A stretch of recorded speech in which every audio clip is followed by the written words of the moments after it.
తల్లితో వివాహేతర సంబంధం పెట్టుకున్న వ్యక్తిని హత్య చేయాలని ప్లాన్ చేశాడు. కానీ అతడు వేసిన ప్లాన్ బెడిసి కొట్టింది. చివరకు ఆ ఘటనలో అతడే చనిపోయాడు. ఈ ఘటన హైదరాబాద్లోని సూరారంలో జరిగింది. మే 30న సూరారంలోని బతుకమ్మ బండ దగ్గర పెట్రోలింగ్ చేస్తున్న పోలీసులకు అనుమానాస్పదంగా ఓ కారు కనిపించింది. చెరువు దగ్గర కారు పార్కు చేసి ఉండడంతో అక్కడ ఎవరు ఉన్నారు అని సెర్చ్ చేశారు పోలీసులు. కానీ అక్కడ చెరువుకు సమీపంలో ఓ వ్యక్తి మృతి చెంది ఉన్నాడు. కారు నంబర్, ఇతర ఆధారాల సాయంతో పోలీసులు అతన్ని ట్రేస్ చేశారు. మృతి చెందిన యువకుణ్ణి డానిష్గా గుర్తించారు.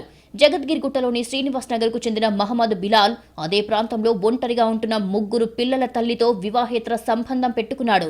విషయం తెలిసి బోరబండలో నివాసముంటున్న ఆమె కొడుకు సయ్యద్ డానిష్ పలుమార్లు బిలాల్తో గొడవ పడ్డాడు. కక్ష పెంచుకున్న డానిష్ అతన్ని అంతమొందించాలనుకున్నాడు. ఈ క్రమంలోనే తన క్యాబ్లో జగద్గిరిగుట్టకు వచ్చి బిలాల్ అతని స్నేహితుడు అస్లాంను మద్యం తాగేందుకు ఆహ్వానించాడు. దీంతో 3 కలిసి సూరారం చెరువు వద్దకు చేరుకున్నారు. 3 కలిసి మద్యం తాగాక గొడవ పడ్డారు. ఈ క్రమంలో డానిష్ తన వెంట తెచ్చుకున్న కత్తి తీసి బిలాల్పై దాడి చేయడానికి ప్రయత్నించాడు. కానీ బిలాల్, అస్లాం అతన్ని అడ్డుకున్నారు. అంతేకాదు, అదే కత్తితో డానిష్ని పొడిచి హత్య చేశారు. ఆ తర్వాత అక్కడి నుంచి పారిపోయినట్లు పోలీసులు తెలిపారు.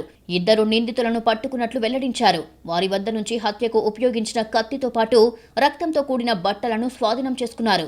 వారిని అరెస్టు చేసి రిమాండ్కు తరలించినట్లు పోలీసులు తెలిపారు. ఇది మొన్న నైట్ 29వ తారీఖు నైట్ జరిగింది.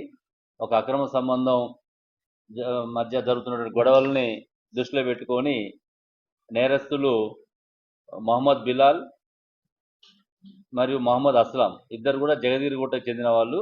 వీరిద్దరు కలిసి డానిష్ అనేటువంటి ఒక క్యాబ్ డ్రైవర్ని కత్తులతోటి విచక్షణ రహితంగా పొడిచి చంపడం జరిగింది.